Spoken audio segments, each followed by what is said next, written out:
Oi de novo para vocês.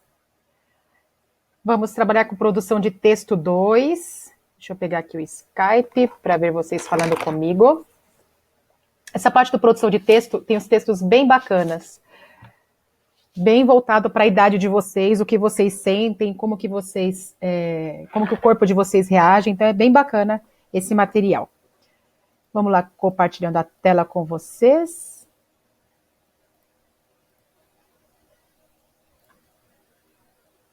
Tem um monte de coisa aberta aqui, agora sim.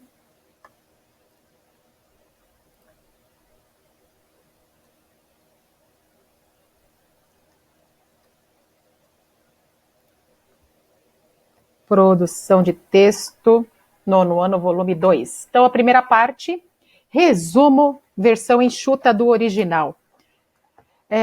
Aqui a gente vai trabalhar com concisão, ou seja, meu texto tem que ter um sentido, meu texto tem que ser objetivo, claro, e não aquela famosa história de enrolar linguiça. Quando a prof fala para fazer uma redação de 20 linhas, eu escrevi 5, as outras 15 eu enrolei, eu enchi de linguiça. Isso não pode acontecer. O desafio da sumarização, como que você vai enumerar as suas ideias? Como é que você vai escrever isso? O desafio de reportar e o desafio da compreensão global do texto. Então vamos lá, na página 2, está assim, resumo, versão enxuta do original. O desafio da concisão.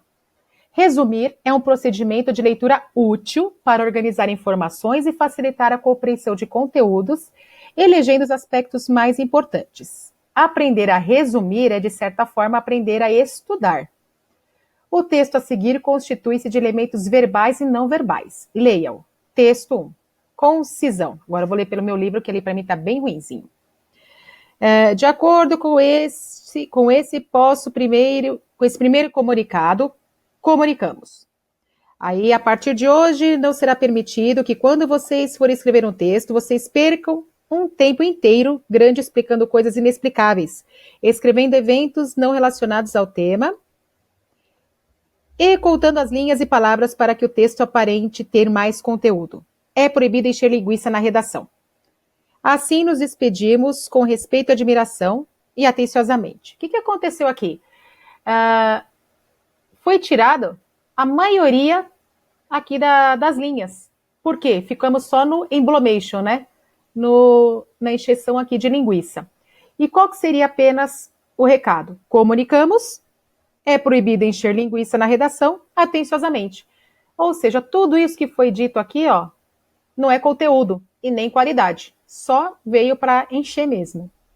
O que é resumir, de acordo com Júlio Dantas? O que é difícil não é escrever muito, é dizer tudo escrevendo pouco.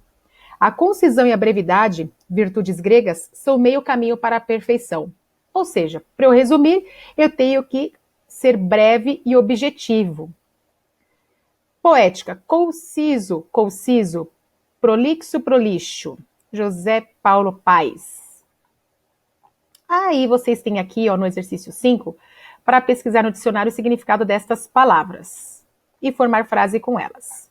Na página 4, sono da adolescência. Então vamos entender por que vocês têm muito sono lá de manhã, quando a gente está dando aula e vocês estão lá morrendo de sono. O que será que tem a ver? Coincidência que só os adolescentes têm isso?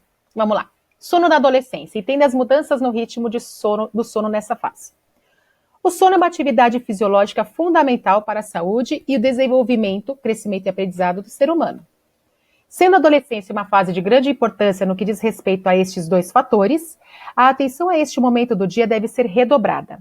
Segundo o CDC está aqui do lado, Centro de Controle e Prevenção de Doenças, o tempo ideal de horas dormidas para os jovens é em torno de 9 horas. Vocês dormem, não hoje, tá? Que agora a gente está num momento diferente.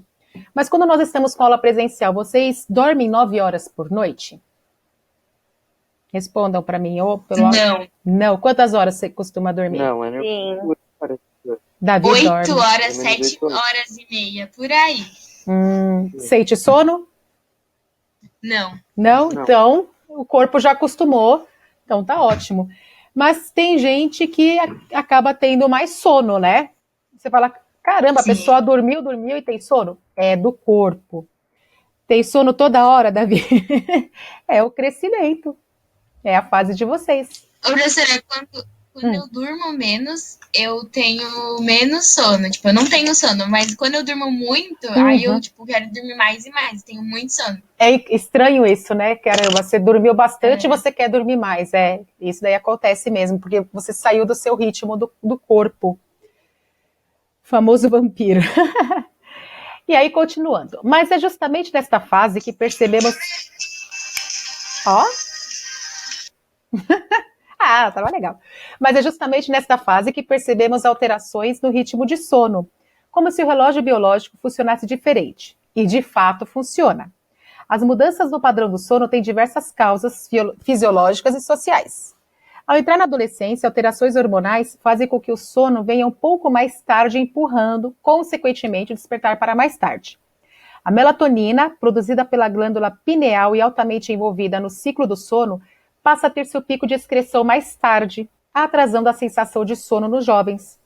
Sua produção também é afetada com a exposição à luz, o que acontece quando, por exemplo, aparelhos eletrônicos são usados antes de dormir.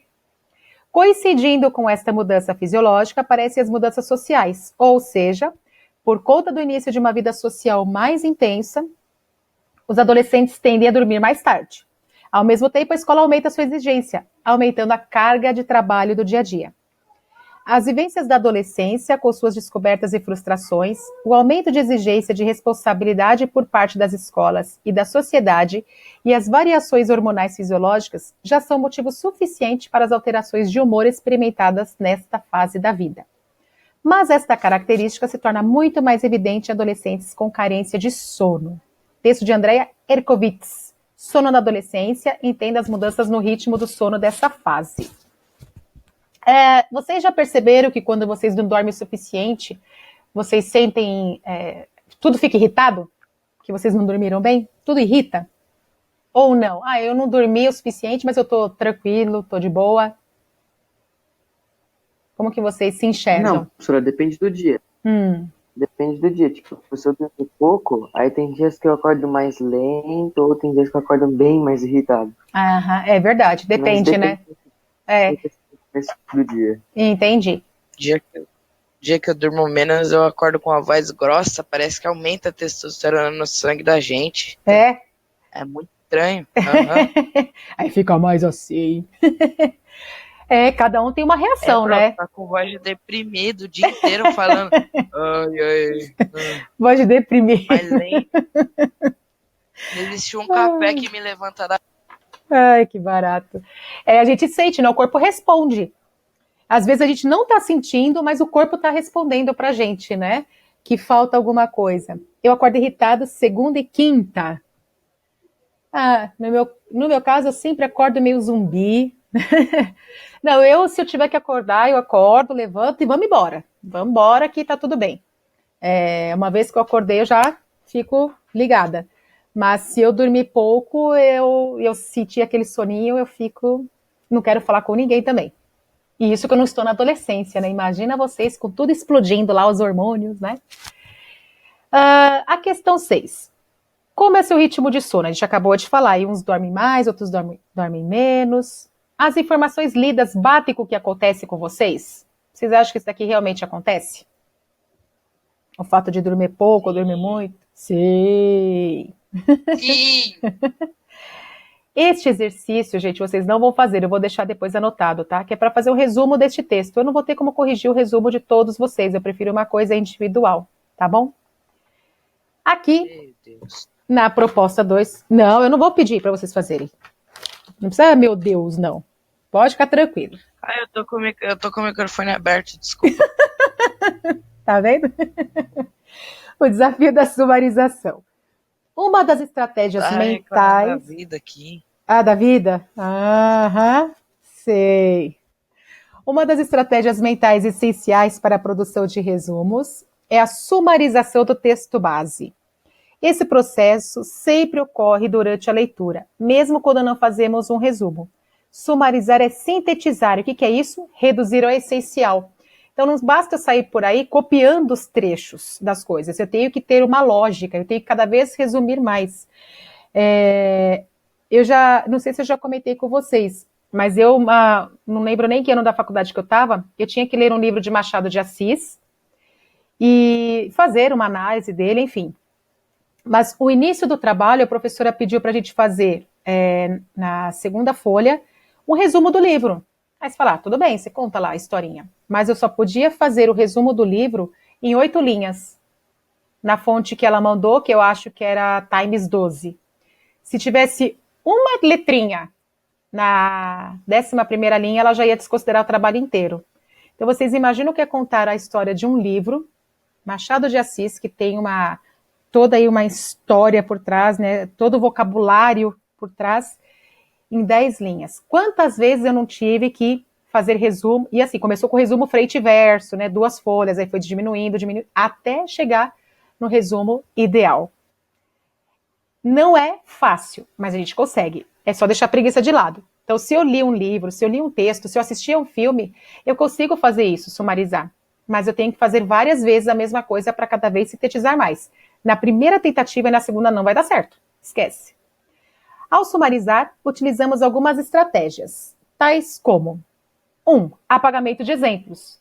Se eu estou sumarizando, eu não preciso dos exemplos. Eu estou só contando aquilo que eu li. 2. Apagamento de explicações, justificativas, sinônimos ou expressões de realce. Então, tudo que vem a mais, eu excluo também. 3. Apagamento de argumentos e citações. Então, eu utilizei lá argumentos de autoridade, argumentos de lógica, citação de algum médico, alguma coisa, não preciso colocar também. Sai da minha sumarização. 4. Apagamento de conteúdo que se pode facilmente inferir com base no nosso conhecimento de mundo.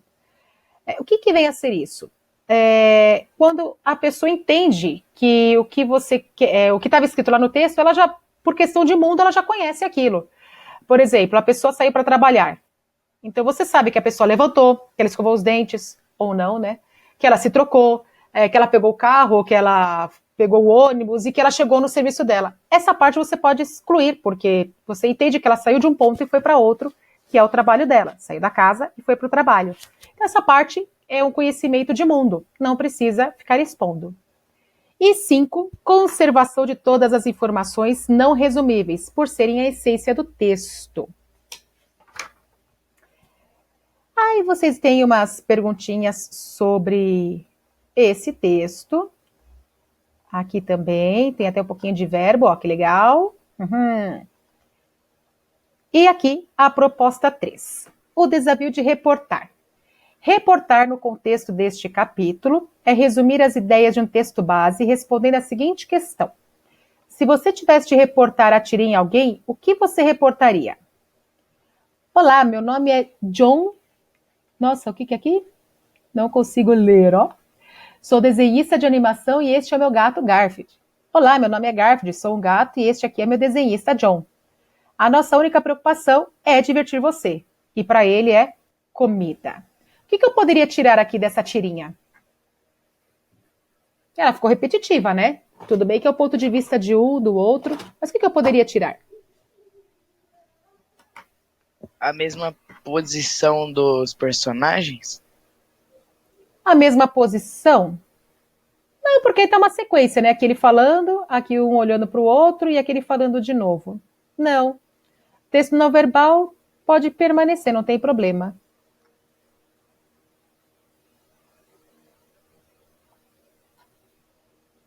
O que eu poderia tirar? Não há uma repetição aqui de informação? Ele fala, meu nome é John, sou desenhista e este é o meu gato. Aí ele fala, oi, meu nome é Garfield, sou um gato e esse é meu desenhista. Eles estão falando a mesma coisa? Só mudar o sujeito. Sim, Então, essa parte que eu poderia tirar, deixar de uma forma mais simples. Aí vocês têm aqui uma função, a metalinguística, que ela ocorre quando usamos o código linguístico para falar dele próprio, explicando ou analisando.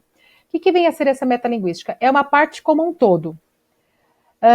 Eu poderia falar assim, eu li Dom Casmurro. Não, desculpa, eu li Machado de Assis. Eu consegui ler A Pessoa Machado de Assis? Não.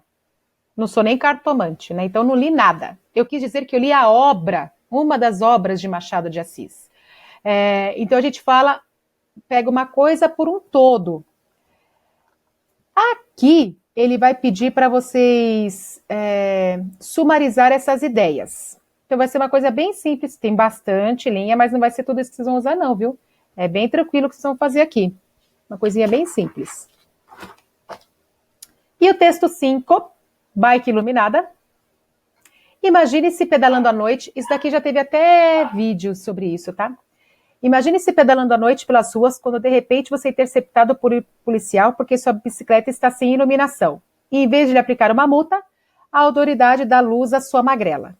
Parece brincadeira, mas essa é a proposta do mais novo projeto implantado pela Prefeitura da cidade de São Francisco, nos Estados Unidos, em parceria com a organização sem fins lucrativos São Francisco Bicycle, chamado de Light Up the Night, traduzindo em miúdos, ilumine a noite, para entregar centenas de luzes dianteiras brancas e luzes traseiras vermelhas aos ciclistas que se encontram pedalando no escuro. A primeira ação ocorreu entre novembro e dezembro de 2011.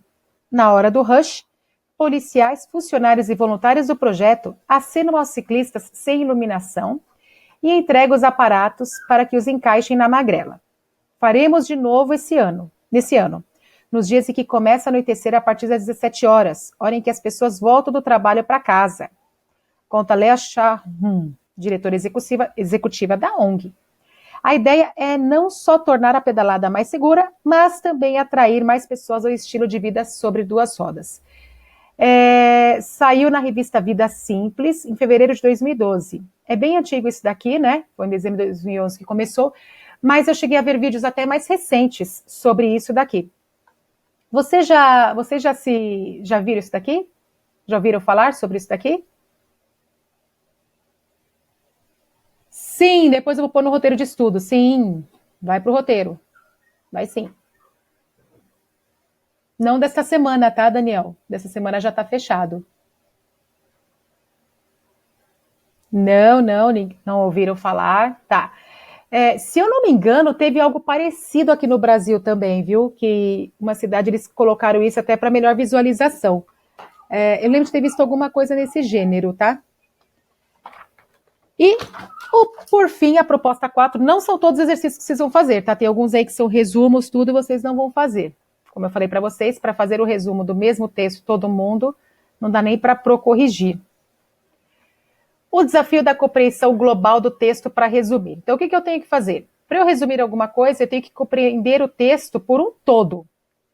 Se eu não entendi na primeira vez, eu vou ler na segunda, vou ler na terceira, vou ler na quarta, até eu conseguir entender o meu texto. Isso é texto, filme, livro, qualquer coisa, tá? Até música. Música, qualquer coisa. Para escrever um bom resumo, é preciso compreender o texto a ser resumido. Esse é o desafio. Texto 6, saúde. Recordar é viver. Quanta informação o cérebro pode armazenar? Por Meire Cavalcante. Moleque do meu livro, que tá melhor. Os especialistas afirmam que não há uma resposta exata para essa pergunta. É impossível comparar o cérebro do homem a uma máquina, porque a quantidade de informações que guardamos não pode ser quantificada. Quem falar em números estará mentindo, diz o neurologista Ivan Esquerdo, da Universidade Federal do Rio Grande do Sul. Ao longo da evolução, o cérebro humano aumentou de tamanho e aprimorou suas funções, mas a capacidade de armazenar e recordar fatos é um enigma não totalmente desvendado pela ciência. E esse mistério vem de longe. No século IV a.C., o filósofo grego Platão comparava a memória a uma lâmina riscada que mantinha impressão até ser apagada pelo desgaste do tempo. E Aristóteles pensava que era o coração quem controlava as lembranças. Hoje sabe-se que o cérebro é quem retém as informações e as divide em dois tipos principais de memória.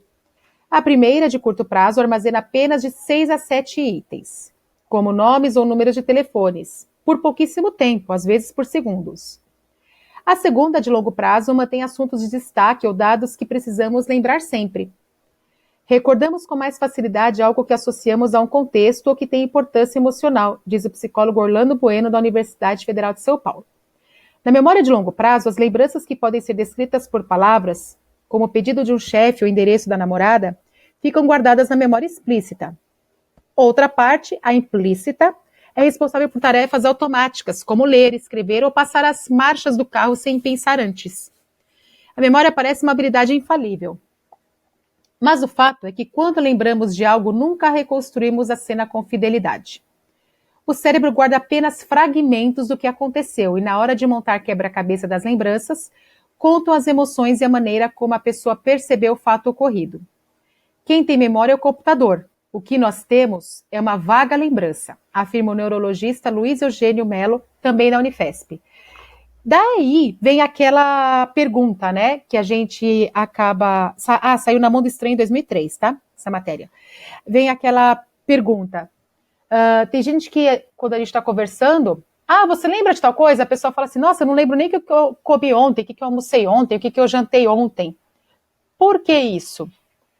Porque o cérebro não vai guardar tudo, né? Imagina que você, um dia você marca com um colega que vocês vão ao shopping e um vai na casa do outro para irem juntos. Então, imagina que da hora que você acordou, aí você abriu os olhos, você levantou, você pegou seu celular, você viu suas mensagens, aí você foi pro banheiro, aí você lembra de você escovando os dentes, você colocando a pasta, né? Eu tô pulando algumas coisas ainda, tá? Aí você penteou o cabelo, depois você saiu, você tomou banho ou não, ou foi se trocar. Enfim, todo esse percurso. Aí você foi almoçar, você lembra de cada garfada que você deu, tudo que você olhou. Aí você chegou na casa do colega, da casa do colega vocês foram para o shopping. Todas as pessoas que você viu até chegar lá, vocês foram assistir ao filme, né? Até chegar na sala, todas aquelas pessoas que você viu na escada rolante, no estacionamento, na entrada. Imagina se o cérebro armazenasse tudo isso. Todas essas coisas. Seria um absurdo, né? Então a gente não armazena tudo. O que fica no automático, o cérebro já sabe, então ele já apaga. Não precisa ficar, já está no automático, né? Então escovar o dente é automático, não preciso mais ficar lembrando. Eu só preciso saber se eu escovei ou não. Mas como escovar, eu já sei. E aqui é interessante que ele fala, né? Dependendo do que você vai gravar, seja um número de telefone, dura alguns segundos, aliás. Dura pouco tempo. É o tempo só que eu preciso para poder fazer aquela atividade, seja ligar para uma pessoa ou adicionar o contato, né? E aí ele fecha com essa informação, que quem tem memória é computador, porque tudo que você jogar no computador, ele vai guardar, né? O celular também, você tem o chip lá de memória, tudo que você colocou, você usando ou não o aplicativo, ele tá lá. Nós não, se nós não usamos determinada coisa do nosso cérebro, né, ele considera como lixo, descartável e vai embora. Aí a gente não sabe o que aconteceu. Por isso que muitas vezes você fala assim, poxa, aprendi um negócio lá na escola, mas eu não consegui entender. É porque o seu cérebro entendeu que aquilo era um lixo e ele descartou. E como que eu faço então para saber se o que eu aprendi está mesmo na minha cabeça?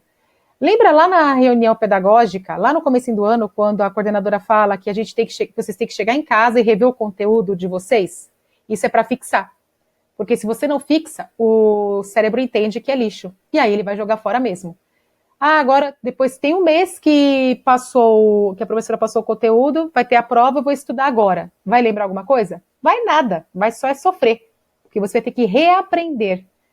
E aí, para reaprender, é pior, né? Porque você está lutando contra o tempo. Então, aqui vocês têm umas perguntas sobre siglas, sobre o texto em si, interpretação. Pede para dar umas explicações, porque antigamente se achava que as memórias ficavam no coração. A gente tem até isso, né, de quando a pessoa está apaixonada, a gente fala, ai, meu coração, e na verdade é a razão, né?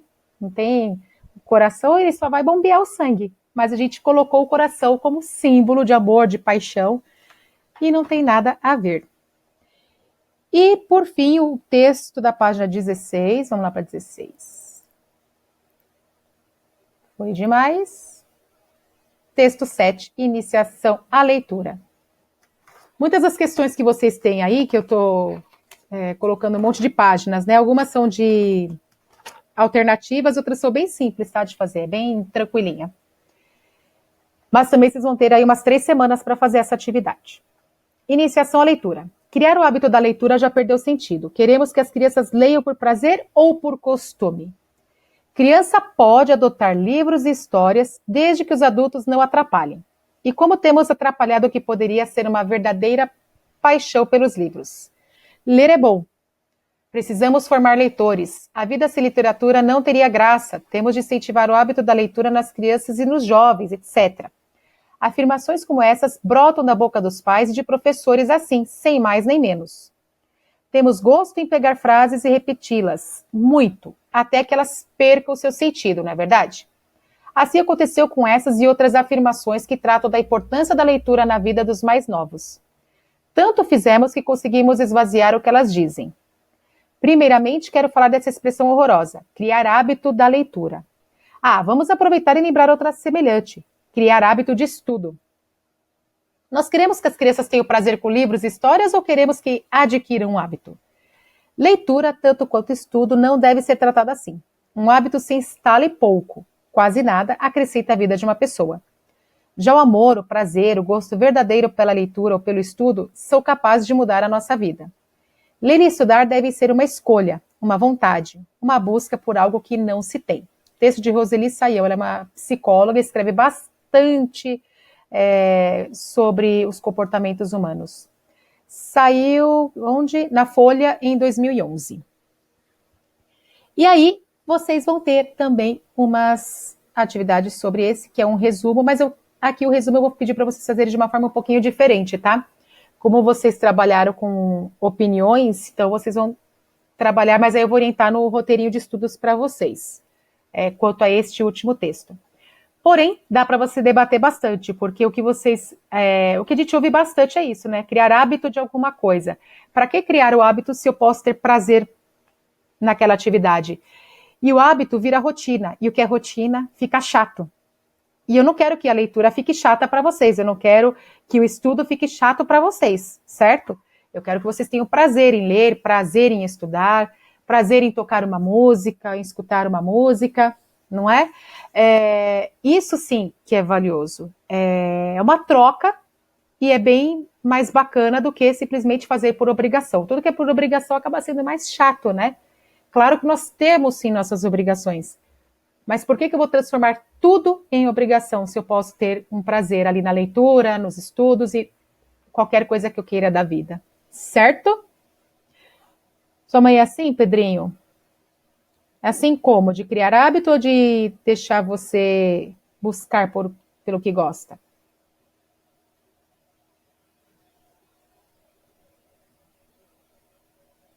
Fala que eu não faço uma redação ou texto em casa. Entendi. Então que você não se dedica. É isso.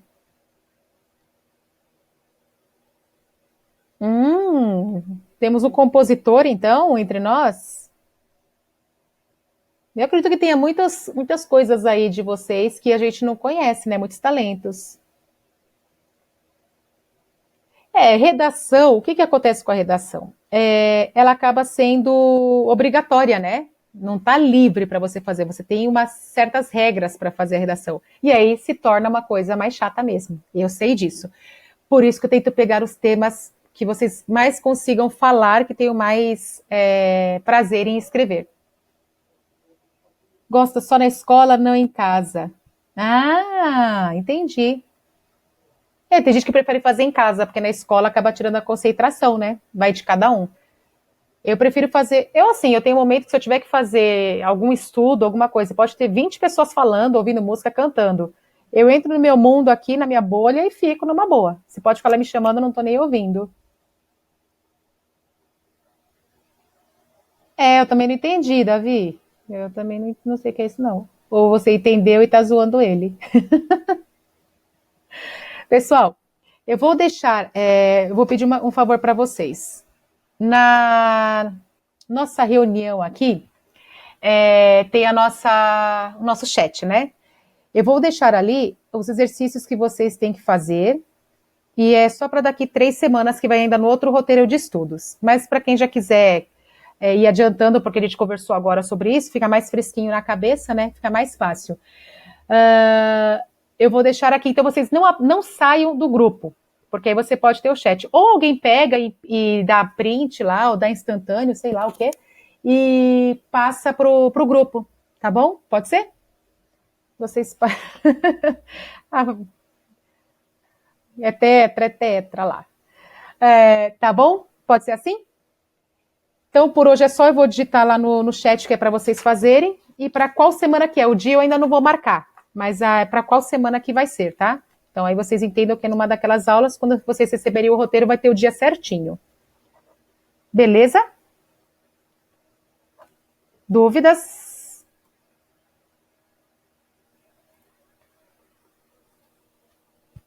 Nossa, o crush não. O que é essencial para uma redação? Numa redação você tem que se ater ao tema. Então, sobre o que nós vamos falar? Aí você vai encontrar pelo menos de 2 a 3 argumentos sobre aquele tema. Tendo os 2 a 3 argumentos, você consegue escrever ali a sua redação. Redação sempre é um tema polêmico, então você sempre vai ter alguma coisa que você vai ter como argumentar. Se você estiver fazendo uma redação em casa, você consegue fazer pesquisas e colocar argumentos de autoridade, argumento de lógica, enfim. Mas a base no primeiro parágrafo, é uma média de 5 linhas para cada parágrafo. No primeiro parágrafo é a apresentação das suas ideias sobre aquele tema. Só a apresentação dos seus argumentos. No segundo parágrafo, se você escolheu 2 argumentos, então você vai apresentar um argumento no segundo e o segundo argumento no outro parágrafo. Já temos 3 parágrafos. O quarto e o quinto é que você vai fazer o encerramento dele. Então, você vai juntar esses seus argumentos e vai fazer com que com que o leitor acabe se convencendo de que a sua posição é correta. Aí você faz a conclusão, chamando os 2 argumentos e encerrando ali o teu assunto na redação. A técnica é essa. Na prática é mais difícil. Aí na prática é só trabalhando bastante mesmo. Título é sempre bom na redação. Nossa, Davi, se não tiver título, você nem corrige a sua redação. E aí a última coisa que fazem é o título. O quarto parágrafo é quando você faz a junção dos seus argumentos, caminhando para a sua conclusão. Se você tem uma solução para aquilo que você está expondo, ou se você vê uma solução, uma proposta para aquele assunto que você esteja falando. Aí por isso que eu falei, é uma média de 5 linhas. Se você tem 5 parágrafos, você já tem aí uma redação de 20 linhas, né? Mas tem parágrafo que você vai ter 8 linhas, tem parágrafo que você vai ter 5, então é uma média. Não existe, parágrafo tem que ser com tantas linhas, não tem isso. Tá bom? Mais alguma dúvida, pessoal? Se não tiver dúvida, pode ir saindo e eu vou deixar, por nada, eu vou deixar aqui anotadas as páginas e para qual semana que é, beleza? Para vocês, um bom final de semana. Acho que a gente se encontra na segunda. Deixa eu ver aqui no meu horário. A gente se encontra na segunda. Tá bom? Até lá!